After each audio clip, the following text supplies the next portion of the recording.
wewe ni shoga, yani jogoo limekushinda akili, yani mbuzi imekushinda akili. Maana sijai kuona beberu linaenda mbele ya beberu wenzie. Yani hiyo ni kitu kiwezekana ya kipo. Sijaona kuku jogoo linaenda kwenye jogoo jingine. Yani jogoo amekushinda akili, mbuzi amekushinda akili, ng'ombe amekushinda akili, na jehanamu inakungoja. Maana hakuna faida kwenye uovu unaofanya.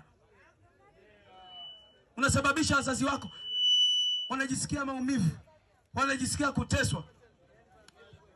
Na nyie ndio ambao mmesababisha laana kwenye nchi.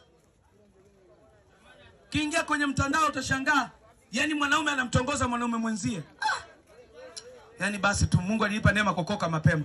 Nimeona vijana wengi sana amekuwa shoga. Mbona inogi? Ina faida gani? Ni laana. Ni laana. Na huo ni mzigo. Na huo mzigo hautaupenya mbinguni pale. Ule mlango ni mwembamba sana. Hautakuruhusu kuingia na ushoga.